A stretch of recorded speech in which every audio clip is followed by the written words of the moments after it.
Oke, sudah semua? Izin mereka sudah siap, Pak. Mahasiswa sudah siap, Pak. Siap. Oke ya. Oke, sip ya. Oke, Oh, mohon ya. maaf ya. Tadi tadi juga saya ngajar dulu jadi. Siap, siap, siap. Hari ini saya ngajar Oke, full. siap, siap. Oke, makasih ya. Eh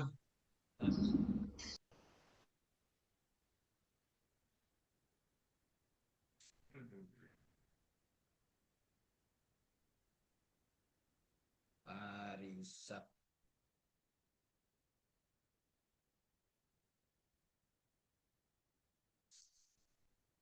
Ya, baik. Kita lanjut lagi ya.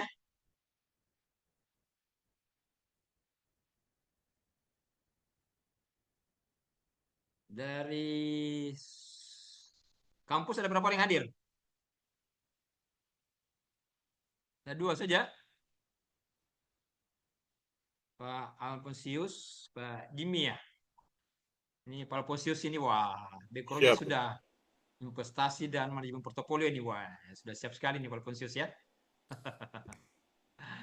Oke, baik. Jadi kemarin kita sudah masuk sedikit tentang penjelasan tentang manajemen investasi ya, dan nanti kita akan mencoba lari ke pasar modal. Sekali lagi saya mau bertanya, di sini apakah sudah pernah ada yang ikut bermain di pasar modal? Pak Alfonsius sudah pernah? Izin Pak, belum, Belum pernah sama sekali. Belum belum Pak, belum. ada. Oh, saya pikir sudah saya lihat dekornya sudah bagus sekali nih. Dengan Pak Jimmy nih, wah ini mantap sekali nih. Saya punya dekornya malah sudah berbeda nih. Masih apel kemarin ya. Oke, tidak apa-apa kalau gitu ya. Saya coba carikan materinya dulu. Kemarin saya sudah kirim materi ya.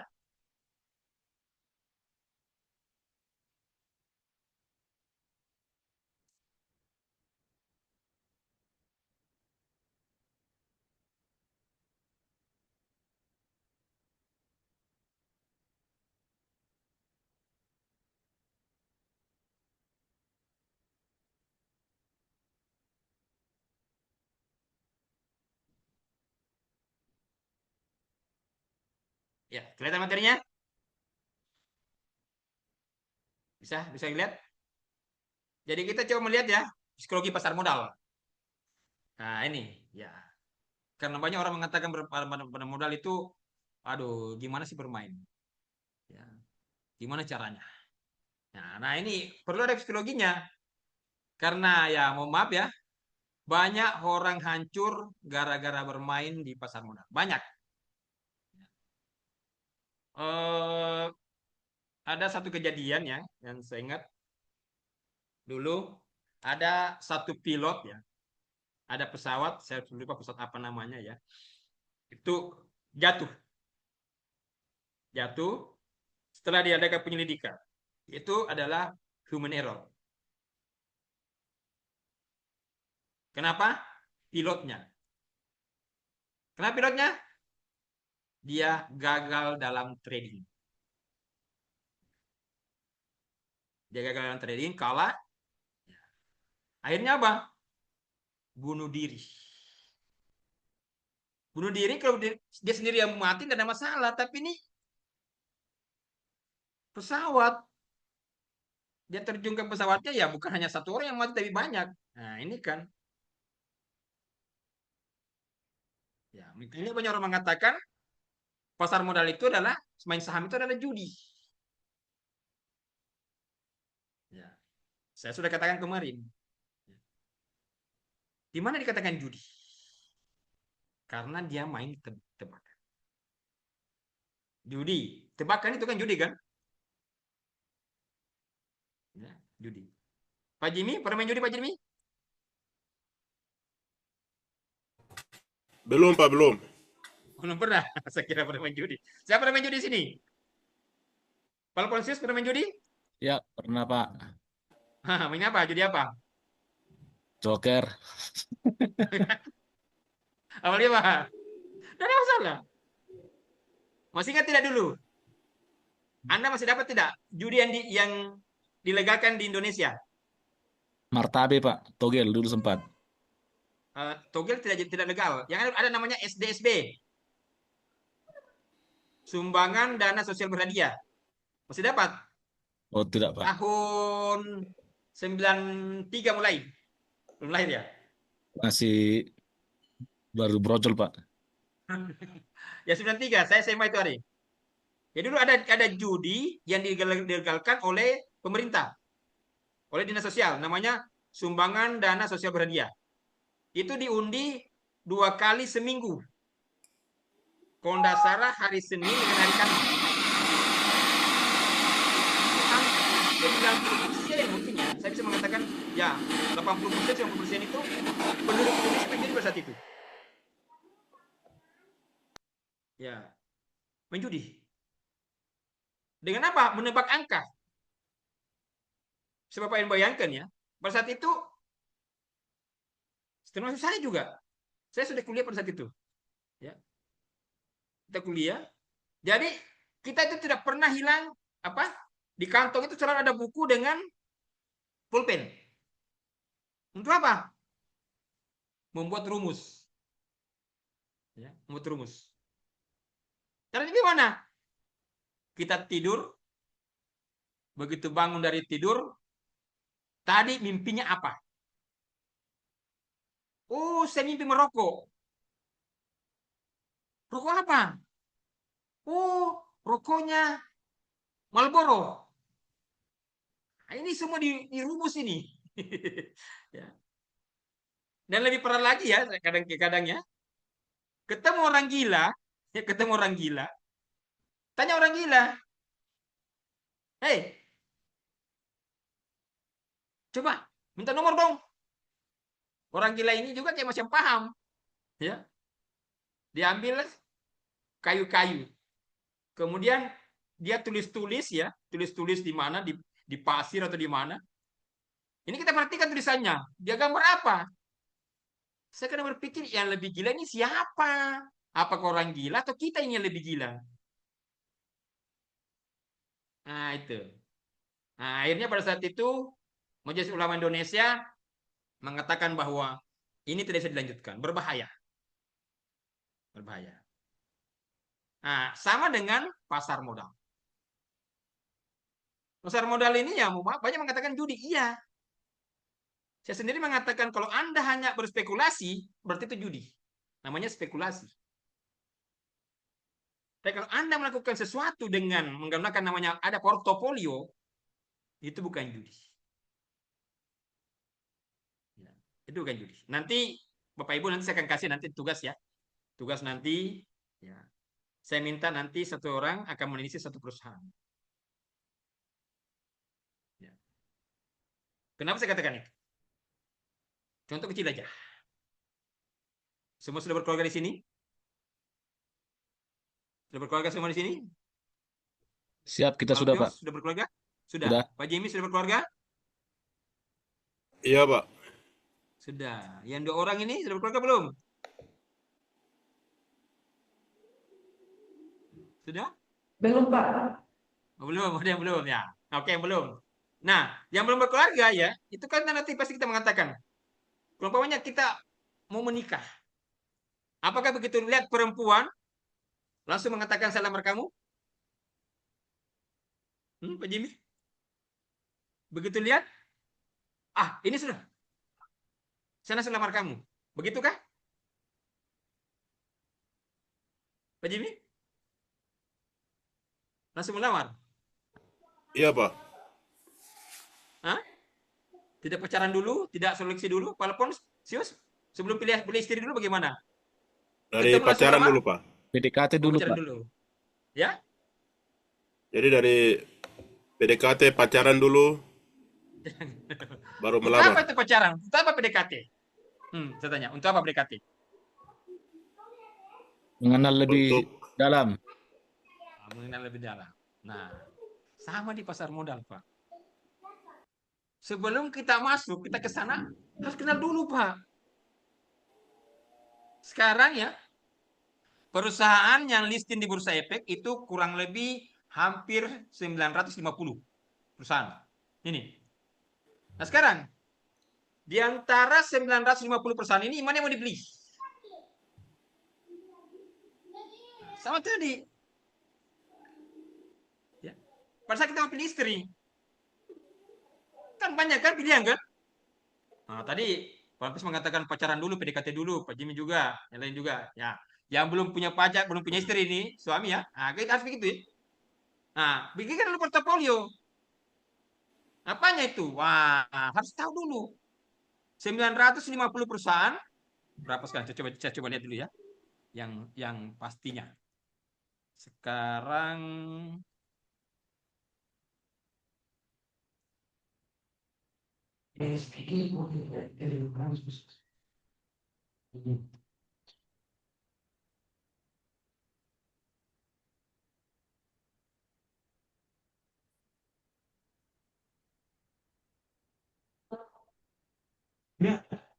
jadi ya sekarang 957 perusahaan. Ya, yang sekarang. Nah,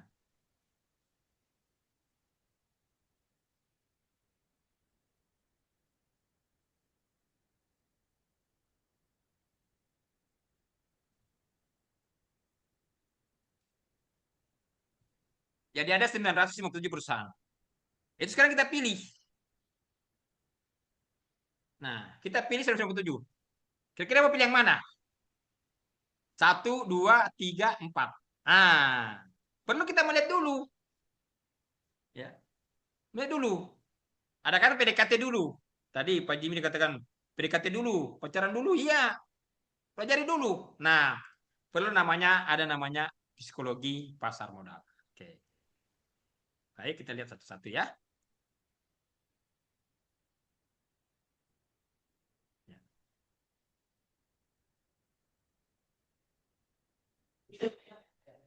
Tujuannya apa? Memahami dan mengerti faktor psikologis yang mempengaruhi keputusan investasi. Kira-kira apa sih yang mempengaruhi? Faktor apa? Yang pertama. Yang kedua, memahami dan melatih kesabaran dan kedisiplinan. Nah, ini. Ya. Jadi perlu kita lihat. Ya. Tadi kita pilih calon istri, calon suami. Nah, sabar tidak? Disiplin tidak? Ya, ya kan? Waktu masih pacaran, Mas, jemput dong. Jam berapa? Jam 5. Jam berapa Anda datang? Pak Jimmy. Kau dia bilang dia jam 5. Jam berapa datang? Hmm? Jam 4 kali. Jangan masuk datang ya. Iya. Itu masih pacaran. Begitu sudah jadi istri, jam 6. jemput dong. Jam 5. Jam berapa datang? Jam 6, Pak. Masih syukur kau jam 6. Pada bilang, sudah. Kau naik Maxim saja. Nah ini perlu Pak. Kenapa? Ini. Jadi kesabaran. Kedisiplinan. Ini perlu kita pelajari. Yang merupakan modal utama dan dapat sukses di pasar modal. Yang ketiga adalah memahami berbagai aturan yang merupakan observasi pasar modal yang perlu dihindari. Ada aturan. Apa aturannya? Apa ini? Ya, an overview. Ya, ini dia. Pasar modal sebenarnya merupakan suatu bidang yang sangat menyaksikan untuk ditekuni. Di samping bisa dijadikan sebagai sumber pendapatan dan finansial freedom bagi yang telah berhasil memahami makna yang terkandung di dalamnya. Ini ya. Jadi pasar modal ini seni Pak. Asik. Kita bermain. Kalau menang. Tapi kalau kalah, wah. Ini juga sangat berbahaya. Ya. Pasar modal bisa dikatakan seni karena mengandung unsur-unsur psikologi yang memang sulit diprediksi. Faktor psikologi inilah yang menyebabkan sebagian besar orang gagal dalam dunia pasar modal serta meninggalkannya untuk pada tertentu. Bahkan ada yang selamanya. Iya. Ya. Ini. Ya. Saya kembali ke saya lagi contoh. Saya Pak. Saya kemarin beli saham Banjago. Beli sahamnya cuma Jago. Saya beli di harga 12.000. Ya. 12.000 saya belikan harga. Saya beli 10 lot.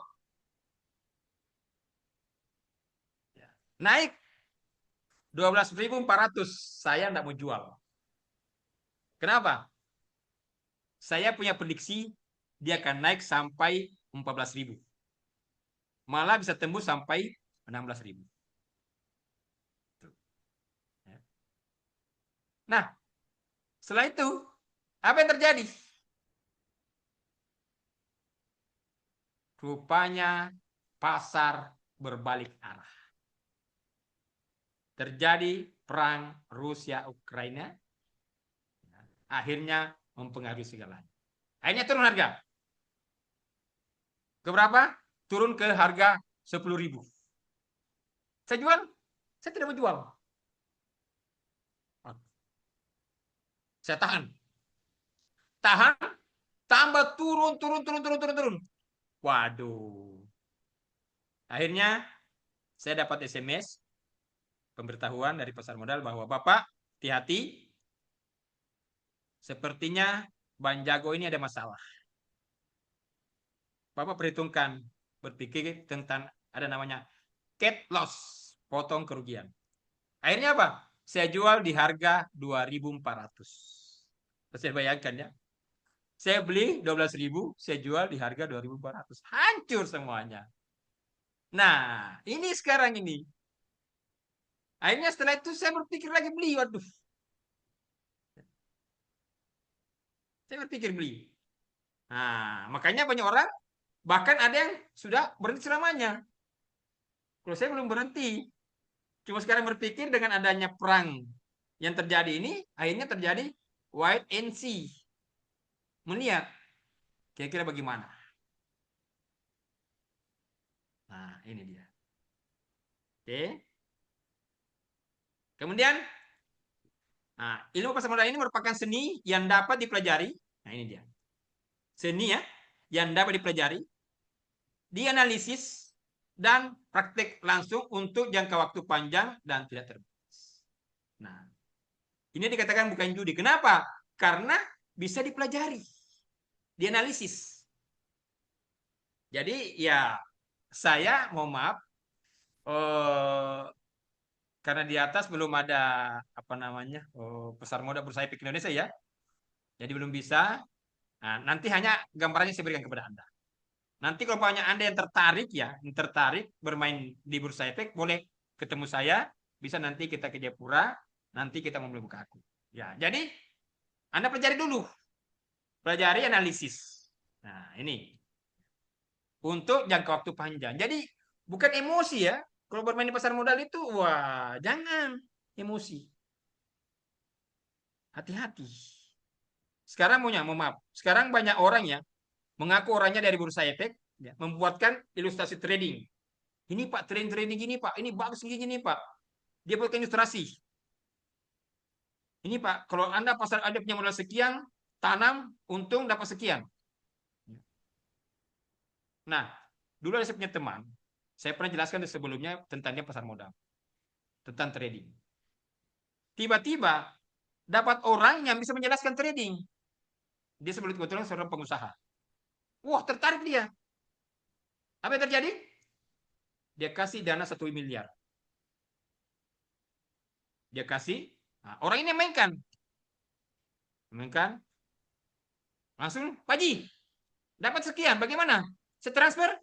Ah, tidak usah. Tambah modal lagi. Akhirnya dia bermain kurang lebih sekitar 3-4 bulanan. Setelah itu, tidak bisa dikontak lagi. Nah, begitu dia bisa dikontak, dia hubungi saya. Pak, Bapak, saya kemarin ada bermain saham. Hah? Saya langsung tanya dia. Bapak punya akun? Punya, Pak. Akunnya ada di mana? Bapak gunakan sekuritasnya apa? Wah, saya tidak tahu, Pak. Maksudnya, ada orang, hah? Tunggu dulu. Akhirnya saja ketemuan. Ayo kita ketemu. Setelah ketemu dijelaskan. Ada orang yang memberikan saya ilustrasi ini. Waduh, Pak. Terus, nah, saya berikan dia bicara dulu. Dia bicara, nah, Pak. Setelah itu saya tertarik. Karena Bapak pernah jelaskan itu ke saya. Akhirnya saya kasih dia modal 1 M. Terus, sekarang dia bisa dihubungi, Pak. Wah. Jadi gimana itu, Pak? Saya minta, mana akunnya? Dia tidak pernah kasih lihat saya, Pak. Wah. Ini apa? Uang 1 M hilang. Nah, ini mau maaf ya. Hati-hati. Kenapa? Memang ada namanya broker. Ada. Pernah dengar seperti punya Raffi Ahmad, Syahrini. Itu mereka bermain saham. Siapa yang mainkan? Bukan dia. Ada orang yang dia mainkan, Ada orang yang mainkan. Dia nyawa modal, tapi orang yang bisa dipercaya. Makanya ya, saya sarankan Bapak Ibu nanti kalau bermain, belajar dulu, pahami dulu. Jangan langsung ya, dipelajari dulu. Jangan langsung mendengar ini, bagus. Ada punya uang sekian, masukkan deh. Jangan dulu, hati-hati. Nah, ya. Ini. Oke, lanjut lagi. Pelaku pasar tidak dengan sendirinya memiliki talenta, tetapi melalui proses belajar. Dan belajar sehingga mempunyai pandangan tentang pasar modal. Nah, itu tadi. Ini bukan talenta. Kita di Papua ini banyak talenta pemain bola. Apakah bisa langsung menjadi pemain bola? Bisa? Kan tidak kan? Harus punya latihan dulu. Walaupun dia punya skill yang bagus, tapi dia tidak masuk klub, agak berat. Langsung banyak latihan. Nah, sama di pasar modal. Kalau pasar modal ini ya harus kita punya kemampuan dulu, tahu dulu.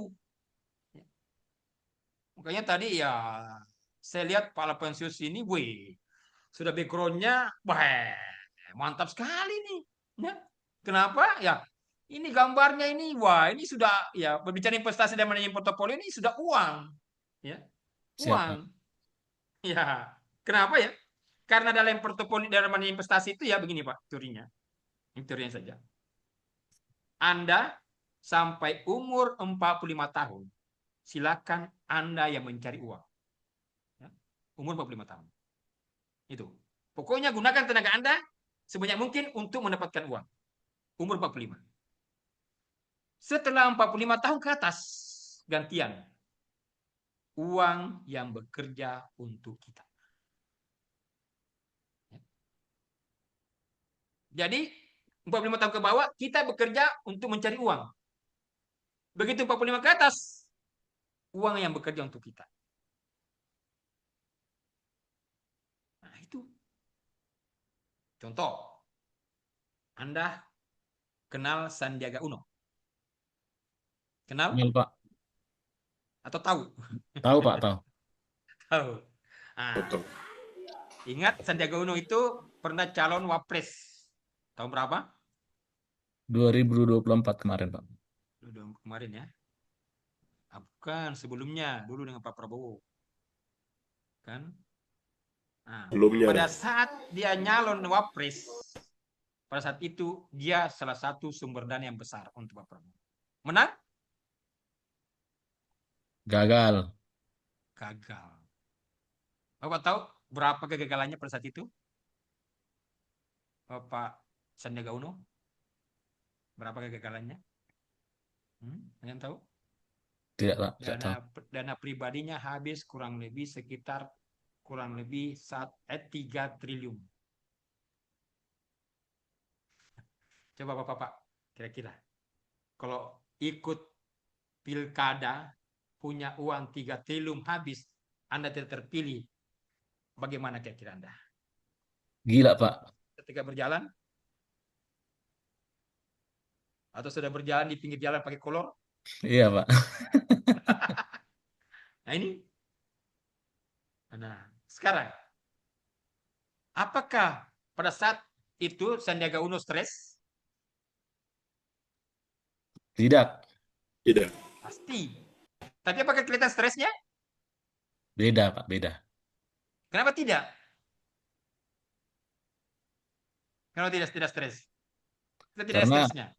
karena kekayaannya mungkin masih lebih banyak daripada yang habis. Ya, betul, Pak. Karena pada saat itu dia punya saham. Itu keuntungan di perusahaannya itu kurang lebih 6T. Jadi hilang 3T, Biasa, masih ada 3T. Aman, aman. Makanya kalau Pak Sandiaga Uno itu ya, kalau kita lihat Pak ya, itu kerjanya dia hanya berlari Pak. Di mana-mana dia berlari. Kemana-mana itu dia hanya jadi pelari. Tapi pada saat dia berlari, sahamnya juga ikut berlari Pak. Jadi kita ini tidur, dia tidur saja, sahamnya juga ikut berlari Pak. Apalagi dia berlari. Saya ingat dia pernah ke Jayapura Pak ya. Kebetulan teman-teman hubungi saya. Ya. Dia ke Jayapura, dia telepon. Tolong kumpulkan runner yang ada di Jayapura. Run yang di Jayapura. Wah, siapa? Gimana? Bisa nggak? Kita dari Sentani lari ke Dok 2.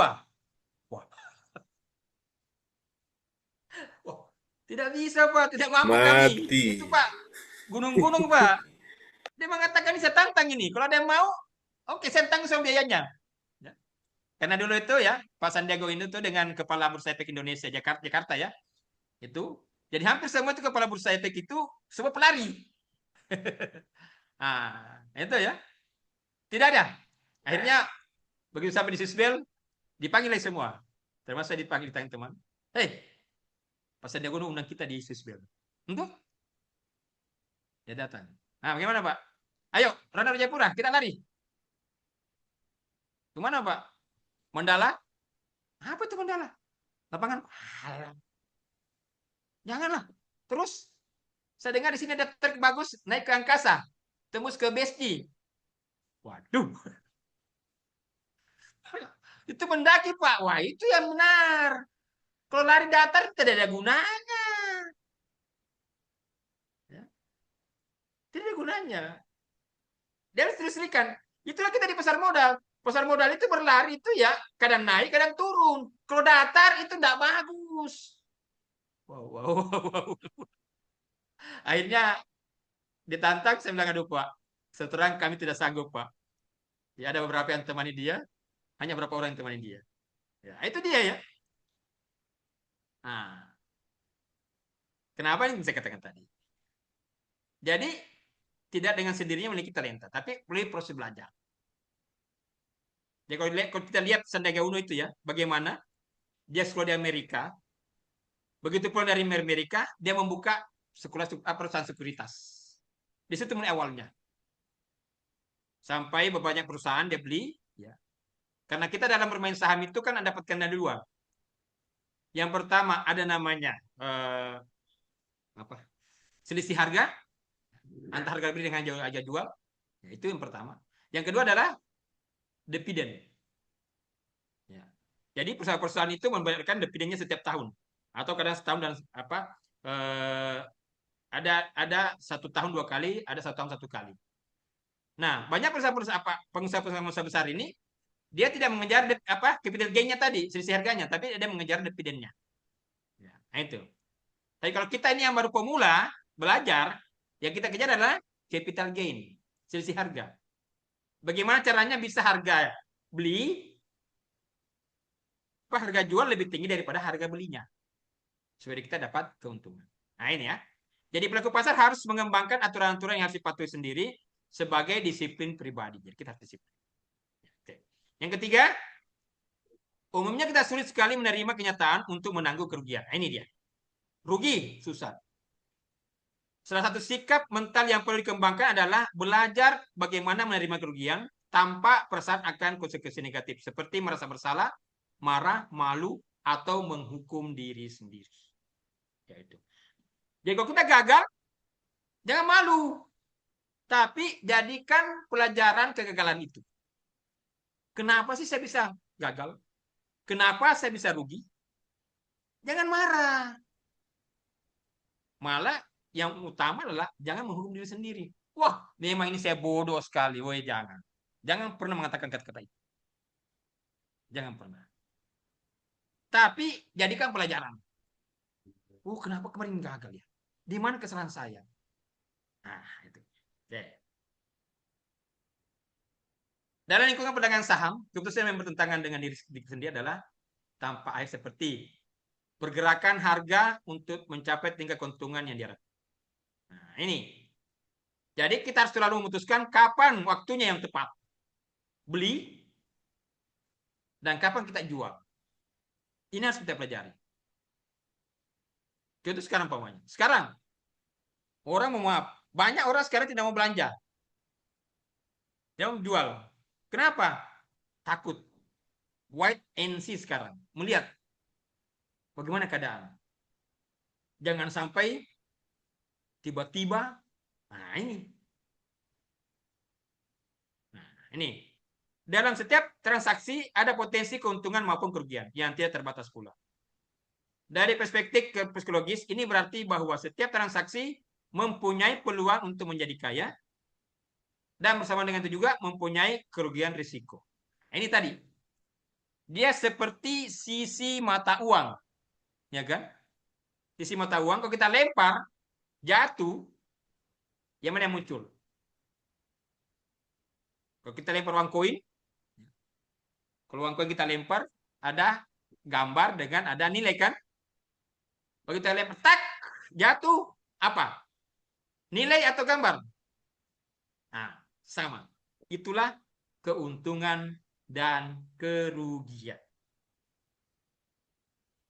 Nah, kalau kita sudah putuskan, saya beli.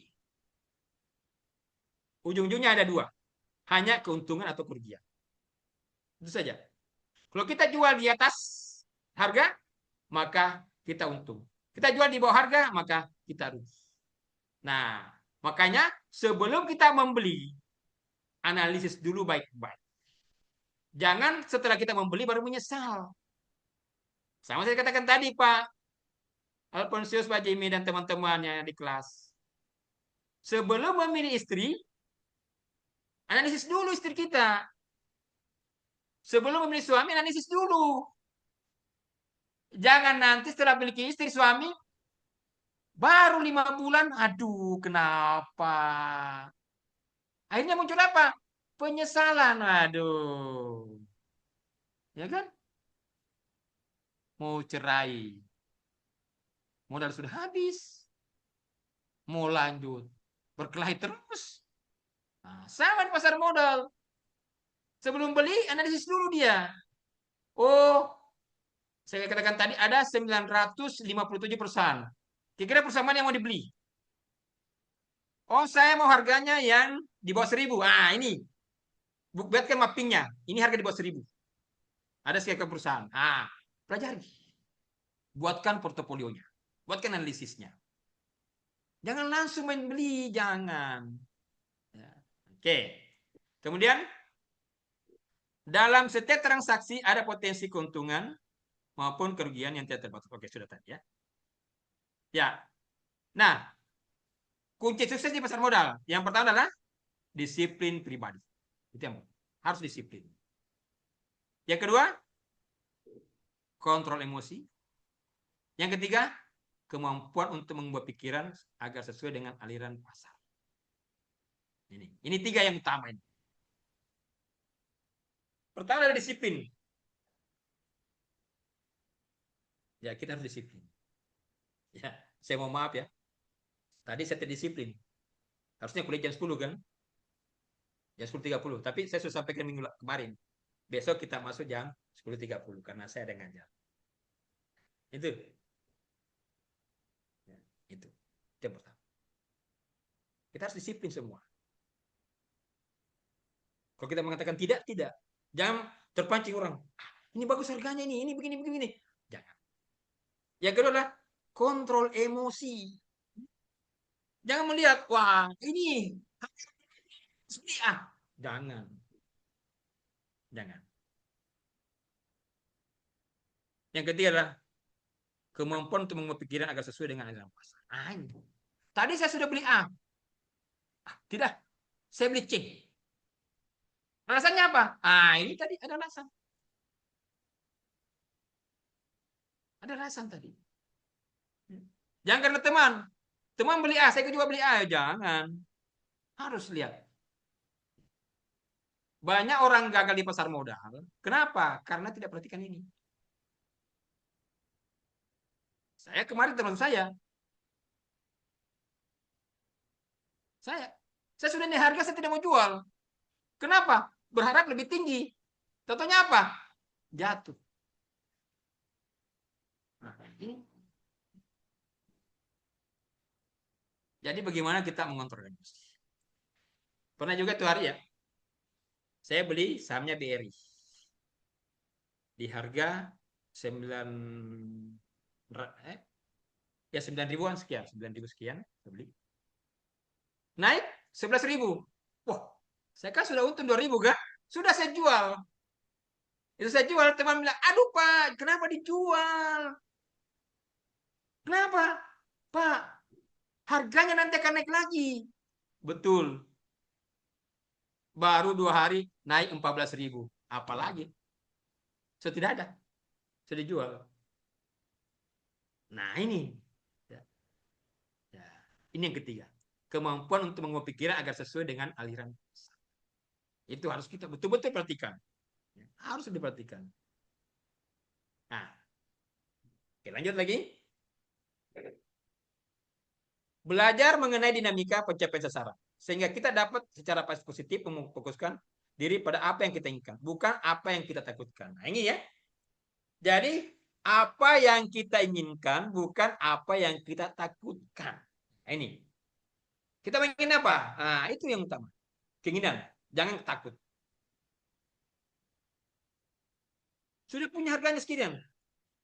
Aduh, saya takut, saya takut, saya takut. Ah, jangan. Usahakan. Tapi kita inginkan dulu. Oh, saya ingin begini, saya ingin begini. Oke.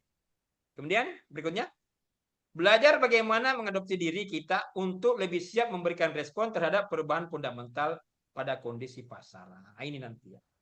Jadi nanti ada 2 analisis. Ada namanya analisis teknikal dan ada analisis fundamental. Itu. Nanti itu kita akan lakukan. Tadi ada 957 perusahaan. Ya. Nanti kita akan analisis. Saya tawarkan ini. Bisa nggak kira-kira nanti kalau kita offline ya, karena saya kemarin sudah bicara dengan Ibu Kaprodi. Kalau kita offline, bisa kita diskusi. Kira-kira bisa. Jadi saya minta nanti satu orang, satu perusahaan, nanti analisis. Jelaskan. Pokoknya BRI, Opal Ponses pokoknya. Dia analisis tentang BRI. Kira-kira bagaimana itu BRI? Secara portofolio bagaimana? Bagus nggak kira-kira? Nah, nanti Pak Bos jelaskan. Oh, BRI ini begini-begini dia. Oh, dia bagus. Kenapa dia katakan bagus? Anda mencari informasi sebanyak mungkin tentang BRI. Nah, nanti Anda diskusikan dan nanti diskusi, ya. Nanti saya akan bantu. Saya akan bantu. Nah, kita akan melihat nanti. Bawahnya, BRI sekarang harganya. Contoh bawahnya. Saya kasih contoh ya. Kasih contoh. Ya, bentar.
Tidak muncul.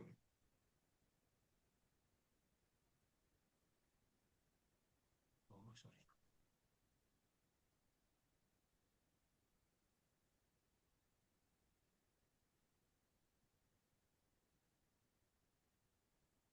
Ya, kelihatan? Ya, saya contoh banyak nih ya. Ini BRI. Nah, BRI sekarang harganya berapa? 3.390. Kelihatan, Pak? Kelihatan? Kelihatan, Pak, kelihatan. Ya, 3.390. Nah, apakah ke depannya BRI akan naik? Kenapa? Pernah harganya BRI berapa? 6.175. Sekarang 3.390. Nah, inilah kita akan analisis. Oh, dia akan naik. Atau, dia akan turun. Nah, di sini kita membuat nanti alasannya. Apa alasannya Anda mengatakan dia naik? Apa alasannya Anda mengatakan turun? Nah, itulah kita butuh informasi. Bagaimana dia? Siapa sih yang punya BRI? Nah, bisa kita lihat. Pemegang sahamnya siapa? Manajemennya siapa? Oh, BRI itu punya pemerintah. Siapa pemegang utama di sana? Ini Direktur. nama-namanya manajemennya ya. Ada Parman Atmaja, komisaris, Kartika Wiatmoko, ya, presiden komisarisnya, itu, ya, dan lain sebagainya. Pemegang sahamnya siapa? Wah, siapa sih pemegang sahamnya? BRI. Udah Nantara. Wah, kelompoknya saya punya saham di BRI. Tiba-tiba turun. Apakah saya biarkan saja? Jangan sampai nanti ke depan nanti dia lagi tambah turun. Oh, jangan takut. Kenapa? Yang punya BRI adalah Danantara. Siapa itu Danantara? Pemerintah. Pemerintah. Apakah pemerintah akan rugi? Tidak. Jadi aman. Kalau turun, biarkan saja. Nanti kita tunggu kapan dia naik. Itu yang disebut dengan saham blue chip. Saham yang banyak diperdagangkan. Apalagi? Oh, ada beritanya di sini. Nah, ini dia. Beritanya apa? Banyak berita.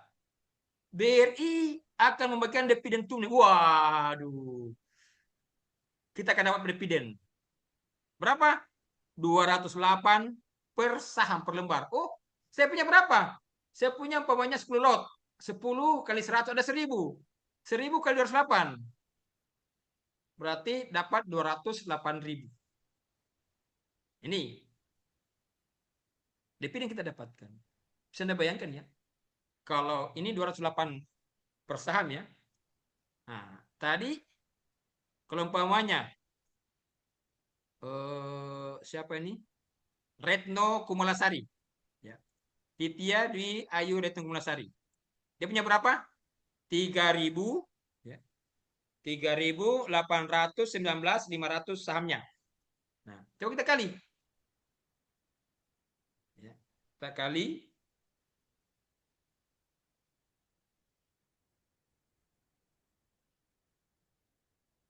kalkulator, mana kalkulator? Nah, ini dia. Dia punya saham 3 juta ya.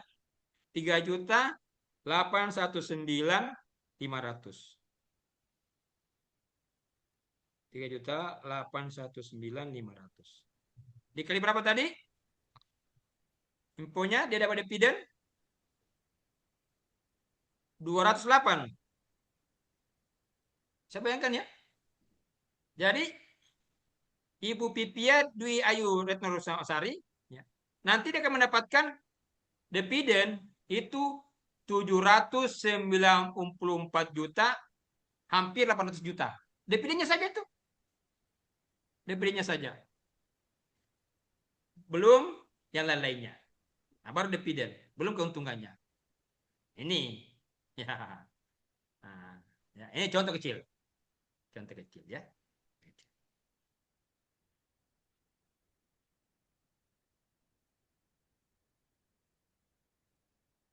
Ya.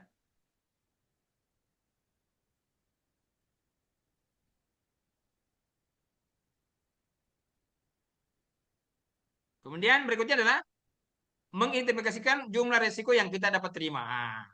Ingat tadi, kemarin saya sudah jelaskan, ada return, ada risk. Nah, resikonya juga perlu kita pikirkan. Oke. Kemudian, belajar bagaimana mengeksekusi suatu transaksi secara langsung berdasarkan persepsi kita atas kesempatan yang ada. Nah, ini tadi. Kapan kita melakukan eksekusi? Ya. Kemudian belajar bagaimana menstrukturisasi keyakinan kita untuk mengontrol persepsi kita atas pergerakan pasar. Oh, dia naik. Jangan langsung kita mengatakan dia naik, oh itu bagus. Pelajari dulu. Kenapa dia bisa naik? Dia turun. Kenapa dia bisa turun? Ini yang kita pelajari. Kalau dia naik, apa kita langsung jual? Kalau dia turun, apa yang kita lakukan? Kemudian, belajar bagaimana caranya untuk mencapai dan memelihara objektivitas kita. Lagi. Belajar menggunakan intuisi untuk memperoleh informasi yang benar dan belajar bagaimana bereaksi secara konsisten. Apa itu intuisi? Apa itu intuisi? Hah? Intuisi. Insting. Insting kita. Nah, kira-kira bagaimana? Oke. Para praktisi pasar modal umumnya menghabiskan ini, perhatikan ya. Jadi, perhatikan ini. Para praktisi pasar modal umumnya menghabiskan 80% waktunya untuk kegiatan mengumpulkan informasi dari berbagai sumber, melakukan analisis fundamental dan teknikal. Nah, ini ya. Jadi, waktu kita memang harus ke sana, 80%. Namun, sekian banyak waktu yang terkuras tersebut hanya 20% yang menentukan keberhasilan. Jadi, kita punya waktu 80, keberhasilan kita hanya 20%. Mengapa? Karena bagaimanapun bagusnya kinerja suatu saham yang kita analisa dan sangat prospektif, faktor yang menentukan keberhasilan kita adalah faktor psikologis pada diri kita sendiri. Artinya apa? Kita yang menentukan kapan saya mau jual, kapan saya mau beli. Ini. Oke. Berikutnya adalah kesabaran sangatlah penting. Faktor lainnya yang menyebabkan kita seringkali tidak sabar adalah kalau ada tekanan dari luar yang memberikan pengaruh kepada diri kita. Nah, ini sering ya. Karena kalau kita sudah bermain saham itu ya, nanti banyak sering masuk di WA kita. Sering masuk. Tolong, harganya sekian. Jual cepat. Nah, ini. Kadang kita sudah terpengaruh, jual. Padahal apa? Naik. Tenang. Tiba-tiba harganya turun. Nah, ini. Kesabaran tidak dapat begitu saja dari langit, tetapi kita harus melatihnya setiap hari supaya makin hari semakin sabar. Nah, ini. Ya. Jadi kalau kita di rumah itu istri, anak sering bikin marah-marah, itu harus latih sabar. Sama juga di pasar modal Bapak Ibu. Kalau kita sudah beli saham, harus betul-betul jangan suka emosi. Pelajari. Kenapa dia turun? Kenapa dia naik? Ini dipelajari dia, Pak. Dipelajari dia. Ya. Oke. Jika kita melakukan kesalahan, jangan salahkan orang lain. Jangan salahkan pasar. Jangan juga salahkan diri sendiri. Nah, itu. Jadi kalau salah, Pak, ada kegagalan, jangan salahkan orang lain. Atau salahkan pasar. Atau jangan salahkan diri sendiri. Wah, saya ini memang bodoh. Tapi apa? Terima. Itu kesalahan saya dan saya akan kaji lebih bagus lagi. Hari ini saya gagal, berarti kedepannya saya harus lebih bagus lagi. Nah, itu. Uang kita gunakan berinvestasi di pasar modal haruslah dana menganggur. Nah ini Bapak Ibu ya. Sekali lagi saya katakan, jangan menggunakan dana belanja untuk pasar modal, jangan. Dana pendidikan untuk anak untuk pasar modal, jangan. Ya, jangan. Ya. Bawahnya, wah saya punya ada tabungan. Berapa? 100 juta. Untuk apa? Untuk uang kuliah S2 di UNAIN. Kemarin Pak Sekali cerita pasar modal bagus. Saya beli saham ah. Ya syukur-syukur kalau dia naik Pak. Kalau dia rugi, Anda bisa berhenti kuliah. Jadi usahakan menggunakan dana menganggur. Pak, gimana caranya saya punya dana menganggur Pak? Cicilan aja setengah mati. Usahakan ya. Itulah fungsi dalam manajemen keuangan. Setiap bulan kita membuat savingnya, tabungan 20% minimal dari jumlah gaji kita itu untuk investasi. Itu kita selesaikan. Jadi kita tidak terganggu. Jadi kalau pokoknya dia rugi, kita tidak merasa terlalu pusing. Tapi kalau Anda punya dana yang ada, dana belanja Anda pakai beli, wah, bisa-bisa nanti berkelahi dengan panglima di rumah. Sudah mau belanja, mana uang? Aduh Bu, kemarin saya pakai trading tapi rugi Bu. Ai. Dalam piring melayang. Itu ya. Oke. Belajar menerima kegagalan, kekalahan, kerugian. Jangan hanya karena kita tidak mau rugi, tapi satu saham yang telah kita beli, kita pertahankan terus tanpa alasan yang masuk akal. Ya. Never in love with one stock. Ya. Sekarang saya sudah punya satu saham. Sudah seperti ini. Saya pertahankan, tidak masuk akal. Kenapa? Ya harganya makin turun. Saya beli di harga 400, sekarang harganya sisa Rp47. MPPA. Ada 10 lot.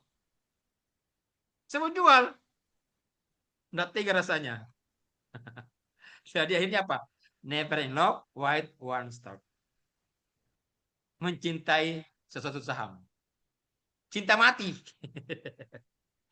Iya, padahal sebenarnya apa?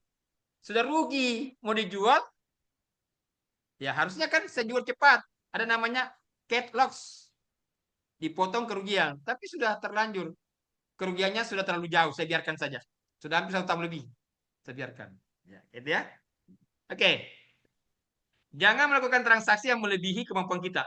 Sebab akan memberikan tekanan kepada diri kita yang pada akhirnya memaksa kita melikuidasi posisi transaksi kita yang sudah menguntungkan. Nah ini juga. Contoh mamanya. Nanti kalau kita punya akun ya. Kita punya dana berapa? 5 juta. Kita punya dana 5 juta. Di situ ada dana pinjaman 5 juta. Hati-hati. Jangan pernah menggunakan dana pinjaman. Kalau, saya ulang lagi, jangan pernah menggunakan dana pinjaman kalau Anda tidak yakin dengan saham tersebut. Jangan. Kenapa?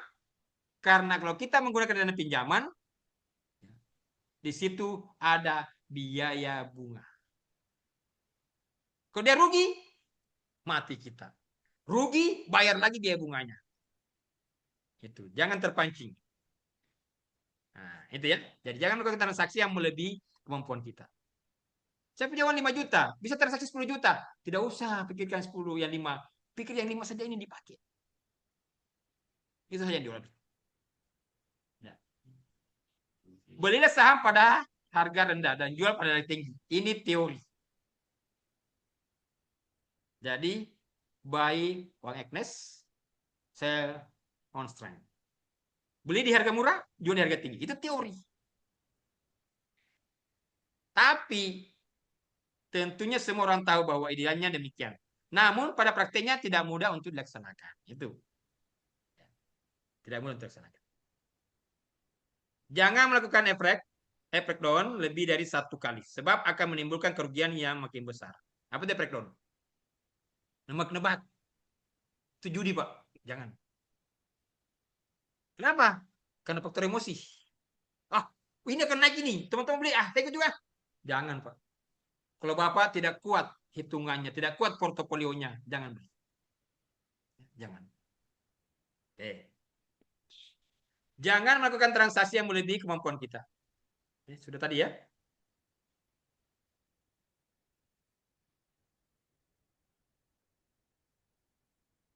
Sudah.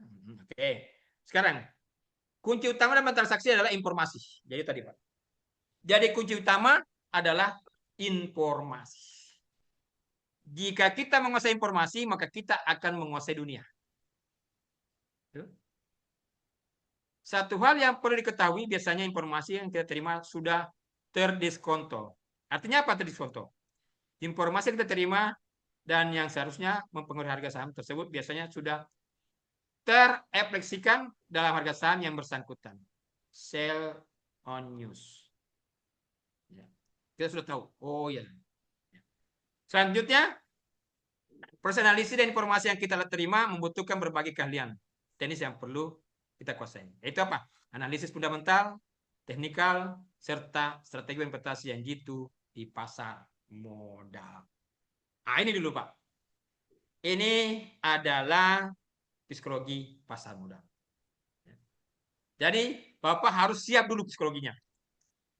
Kalau Bapak tidak siap psikologinya, jangan masuk di pasar modal, Pak. Jangan, Pak. Ya, harus siap dulu. Jangan kalau dengar orang, wah, orang kaya itu bermain pasar modal. Ya, pejabat-pejabat itu ya mohon maaf ya. Menteri-menteri itu rata-rata bermain di sana, Pak. Semua bermain di pasar modal. Pejabat-pejabat bermain pasar modal. Presiden, termasuk presiden. Ya. Tapi mereka ini ada orangnya, Pak, yang bermainkan dia. Dia hanya modalnya saja. Ini modalnya saja.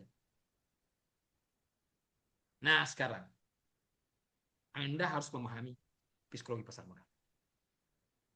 Itu. Ada yang mau tanyakan silakan? Ada? Atau dipahami atau gimana? Silakan. Kita bisa diskusikan. Ada? Yang mau bertanya silakan. Yang di kelas, Pak Jikmi, Pak Alfonsius silakan. Ada? Ya, kalau saya lihat ini belakangnya Pak Alfonsius dengan Pak Jimmy ini kan, boy. Coba lihat Pak Jimmy itu, wah, di belakangnya itu dolar itu. Ya, dolar. Pak Alfonsius, weh, sama ini. Uang bertumpuk-tumpuk ini ya. Saya bayangkan kemarin itu Pak Presiden ya. Pak Presiden itu ceramah, sambutan, di belakangnya berapa uang? 11,4 triliun kan? Triliun. Iya. Nah, itu sama ya. Makanya saya bayangkan tadi Pak Alfonsius ini, boy. Pak Alfonsius ini kayaknya ini berapa triliun di belakangnya ini yang ini impian dia. Ya. Nah, Siap, ini Pak, impian. betul. Nah, ini. Tapi sekali saya katakan tadi, Pak. Jadi psikologisnya dulu, Pak, ya. Sama kita mau menikah, Pak. Ya. Sama kita mau menikah. Pernah dengar orang tua mengatakan, kalau mau menikah, kelilingi dapur 7 kali. Pernah dengar itu, Pak? Hah? Pernah dengar itu? Siap, Jadi belum kalau kita pernah, mau Pak. menikah, hah? Belum pernah. Saya ingat pesan orang tua dulu ya. Kalau kita mau menikah, coba mampu nggak Anda mengelilingi dapur 7 kali? Secara teorinya apa sih susahnya mengelilingi dapur 7 kali? Dapur kan kecil kan? Iya, Ya, Pak. sebentar sekali. Tapi bukan itu, Pak. Ada aspek psikologi di dalamnya. Artinya mengelilingi dapur 7 kali, artinya bagaimana dapur itu bisa mengepul terus. Itu yang pertama. Yang kedua, bagaimana dapur itu bisa bersih. Nah, ini banyak hal di situ. Sama dengan bermain saham, Pak. Jadi bermain saham ini ya seperti itu, Pak. Jangan karena dengar orang bermain saham begitu, wah, ya, langsung wah. Kalau begitu, saya ikut. Wah, jangan, Pak. Jangan. Buat analisa. Jadi nanti hari ini, oh besok kan kita masih ketemu besok ya. Besok kita ketemu. Nanti besok saya kasih satu orang satu perusahaan, ya. Satu orang satu perusahaan.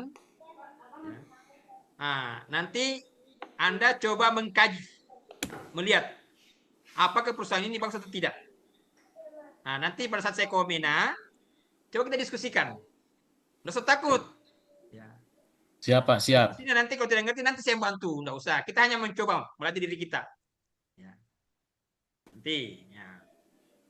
Pokoknya, tadi saya katakan, Pak Jimmy, Pak Alfonsius, oh, pokoknya BRI, BCA. Kira-kira bagaimana BRI? Bagaimana BCA? Bagus atau tidak? Oh, bagus. Kenapa? Siapa yang punya? Tadi, BRI, yang punya? Danantara. BCA, siapa punya? Pelin. Ya. Oh, Pelin itu siapa? Dia termasuk 10 orang kaya di Indonesia. Berarti kalau begitu aman tidak? Oh, aman. Ya kan? Sama kita kan bawahnya. Ya. Mau menikah. Anaknya siapa kita mau nikahi? Oh, anaknya Abu Rizal Bakri. Wih. Kira-kira gimana, Pak? Hah? Kalau kita kasih sebenarnya Abu Rizal Bakri, ada ragu kan tidak? Wah, Tidak ragu. pasti. Berat, Turunan Pak, aman, berat. Pak. Kenapa? Uangnya banyak kan? Iya, Pak. Itu. Jadi ya, itu tadi siapa yang memiliki. Sama dengan perusahaan tadi, Pak. Perusahaan tadi itu. Jadi itulah kuncinya. Jadi bukan kalau di S1 mahasiswa itu saya paksa bermain trading, Pak. Tapi di S2 karena butuh psikologisnya, nah, saya tahu Bapak ini harus betul-betul belajar dulu baru bermain. Jangan hanya dengar tiba-tiba bermain, jangan Pak. Jangan. Dan saya salut ya, kepala Bursa Efek Jayapura itu orang Wamena Pak. Ya, dia orang Wamena. Saya sudah berapa kali ketemu beliau, ya berapa kali saya undang beliau untuk ke kampus Unain ya. Kayaknya rencana itu di Unain akan dibuka. Nah itu, ya. Ada pertanyaan silakan ada. Bisa kita diskusikan silakan. Izin Pak. Ya, oke. Silakan Pak. Ya, mungkin ini terkait dengan investasi di pasar modal. Kita bicara investasi, pemahaman kita selama ini kan hanya orang yang bermodal saja. Ya, Kemudian ya memiliki modal juga ya punya tren apa pekerjaan atau jabatan yang bagus begitu. ya, Cuman dari penjelasan Bapak dari kemarin sampai hari ini, inti daripada yang untuk bermain di pasar modal adalah mereka yang memiliki modal, entah itu pejabat atau ya, masyarakat, yang penting dia memiliki modal. Hanya saja dalam bermain pasar modal ini punya risiko yang memang seperti disampaikan, risk. Jadi untuk mempelajari atau menganalisis sebuah perusahaan, untuk kita main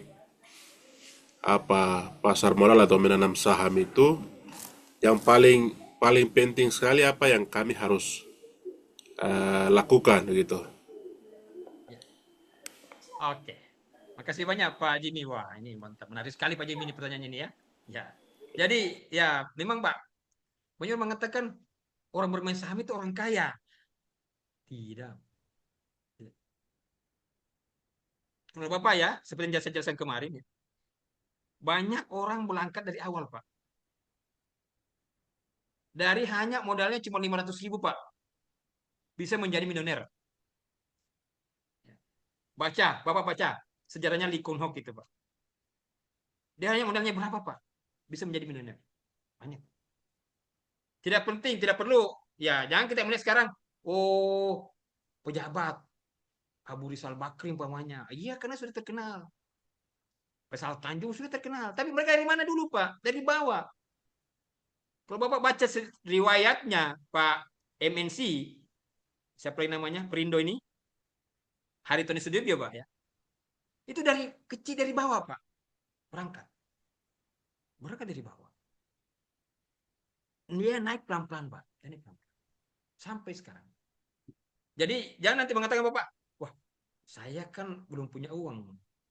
Saya punya uang banyak 500.000. Nggak apa-apa, Pak. Itu dicoba dulu. Kita beli saham yang kecil dulu, Pak. Saham itu mau apa? Murah, Pak. Ada yang Rp50. Ada di bawah Rp50, Pak. Saya katakan tadi, saya punya saham ya, MPPA, Matahari. Itu sekarang harganya Rp47, Pak. Kali 100, berarti hanya 4.700, Pak. Sudah bisa bermain, Pak. Jangan. Nah, cuma memang, Pak, itu. Modalnya. Modal apa harus disiapkan? Ini yang saya jelaskan tadi. Ini. Jadi nanti di mata kuliah ini, nanti saya akan jelaskan hanya modalnya dulu, Pak. Apa yang perlu disiapkan? Nah, ini saya jelaskan tadi. Yang pertama adalah psikologi, Pak. Kesiapan mental kita, Pak. Ya. Kesiapan mental kita.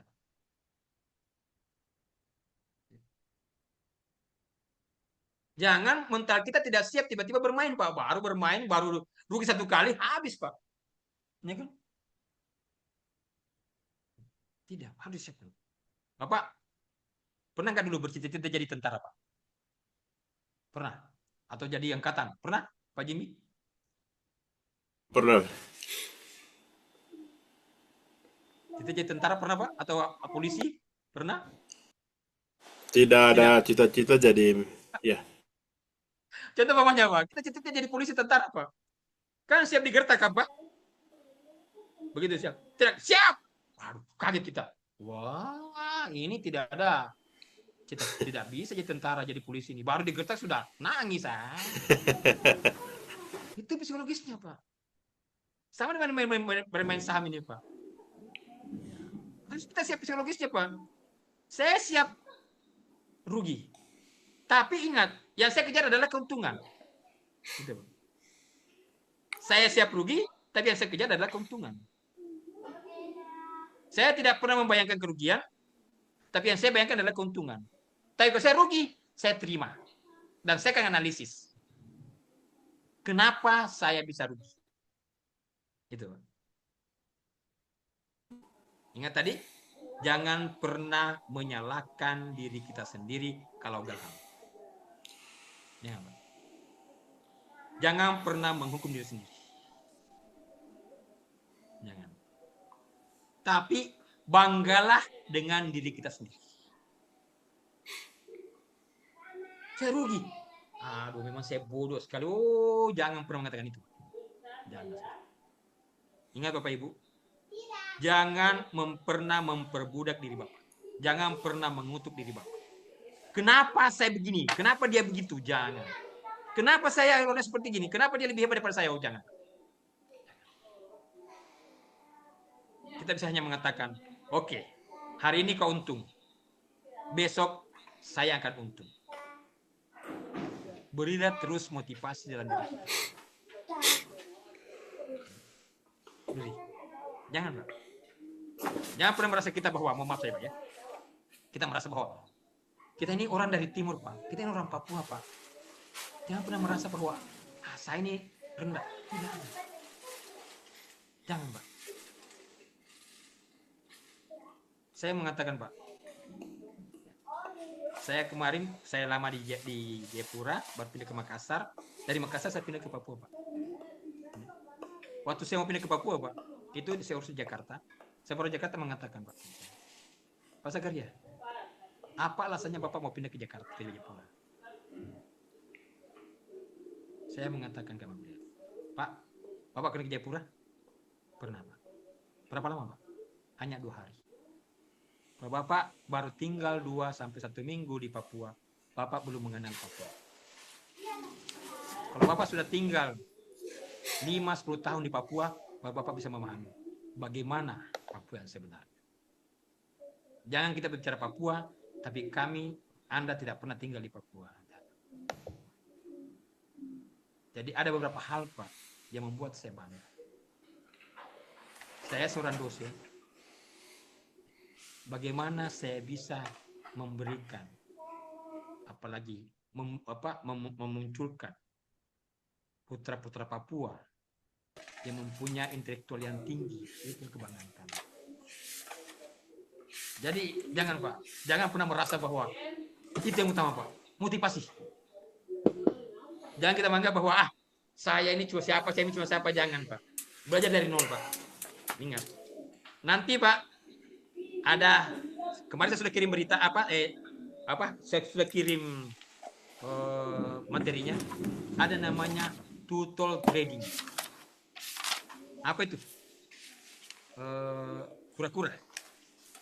Bapak pernah lihat kura-kura? Pernah. Pernah lihat kura-kura? Ya. Ya. Bagaimana kura-kura itu? Berasa dia berenang. Berjalan pelan. Jalan pelan. Tapi pernah dia mundur tidak? Tidak pernah. Kura-kura itu, Pak, disimpan di pinggir laut ya. Berenang, ombak hampas lagi, Pak, kembali ke pantai, berenang lagi, Pak. Hampas lagi, pantai, berenang lagi, Pak. Nah, dalam trading ada namanya tutorial trading. Bagaimana belajar seperti kura-kura. Gagal, lanjut lagi, gagal, lanjut lagi, sampai bisa sampai di ujung sana. Itu, Pak. Ya. Oke? Oke, siap. Makasih. Makasih, Pak. Ya, oke. Ada lagi, silakan. Makasih, Pak Jimmy ya. Nanti kita saya sampai di Wamena kita banyak diskusi, Pak. Tenang aja. Siap, siap. Nah, yang lain sih, Pak. Silakan. Yang di kelas ada 3 orang. Ada yang mau? Silakan.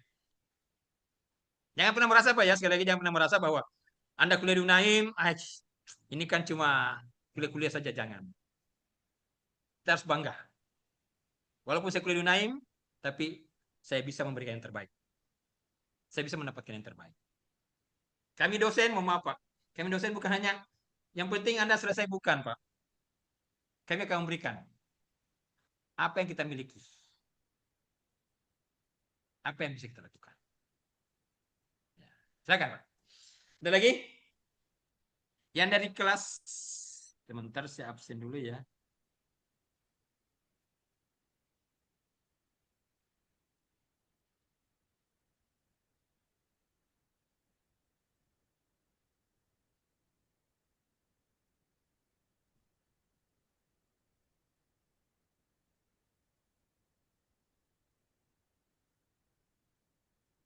Semester 2. Alfonsius hadir ya. Jimmy.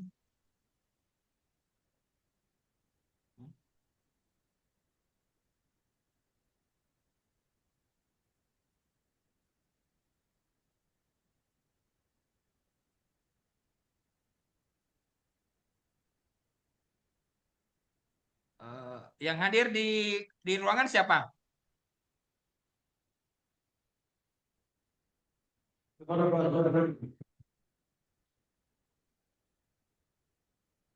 Siapa yang hadir di ruangan?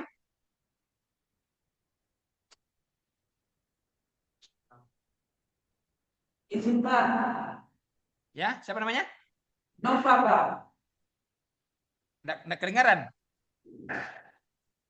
Nova Pak, Ya. Siapa? Nova, Nova. iya Pak, Siapa lagi? Jeffrey Pak, Jeffrey. Siapa lagi? Miat, Ya, Hah? Miat, Miat Pak, Niar siapa? Hah? Miat, Miat, Niat. Miat Pak, Hah? Sebentar. Saya namanya dulu. Bentar, dulu ya.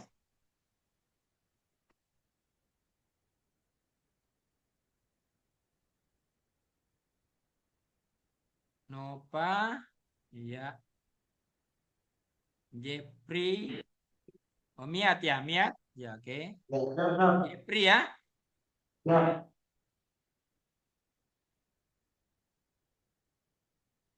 Emi. Jimmy ya.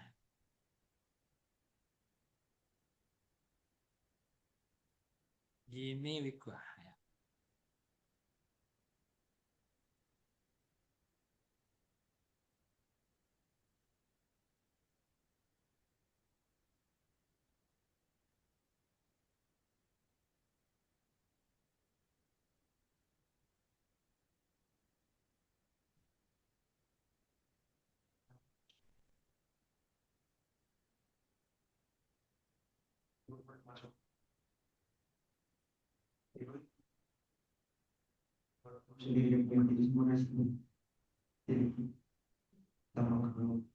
Ya, oke.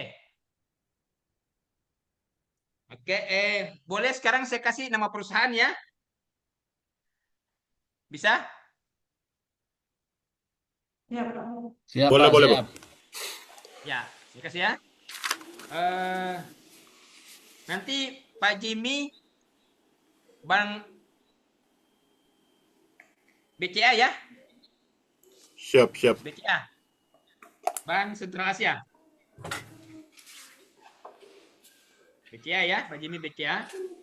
Pak Alfonsius BRI ya. BRI. Ya. Kalau Nova BNI. iya Pak, BNI. BNI. Nova. Ya, BNI. Kalau Jeffrey, saya kasih perusahaan tambang Jeffrey ya. Perusahaan tambang. Boleh? Perusahaan tambang Adaro. PT Adaro. Izin Ada Pak. ya?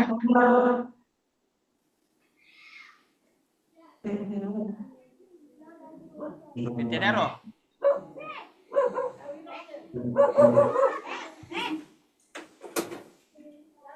Izin Pak, Ya, perusahaan taman PT apa?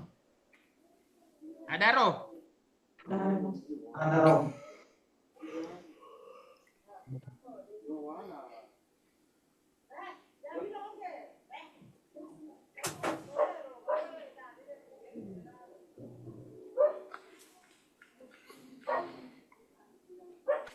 Dah?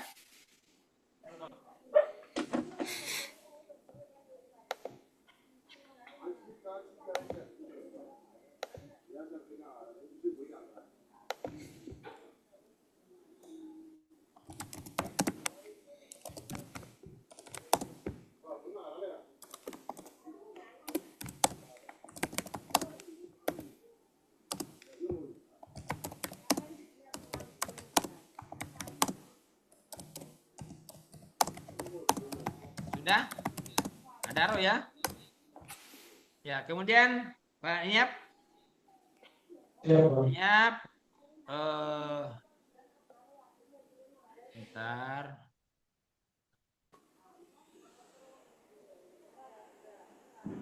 Mandiri. Mandiri, Pak Mandiri. Mandiri. Pak Mandiri.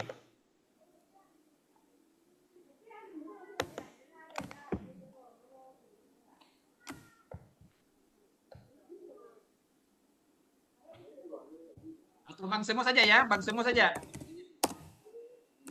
Jepri, saya ganti juga, saya ganti Jepri ya.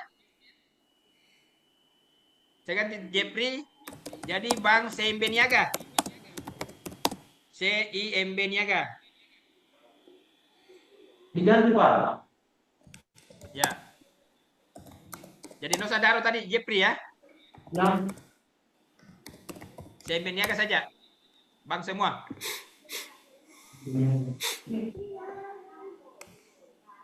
Ya. Jadi saya ulang ya. Pak Jimmy BCA ya. Ya. Bank Sentral Asia. Alfonsius BRI. Bank Rakyat Indonesia. Nova BNI. Siap Pak. Bank Negara Indonesia. Jepri CIMB Niaga. CIMB Niaga. Baik Pak. Bank CIMB Niaga ya. Pak Miap Mandiri. Siap Pak.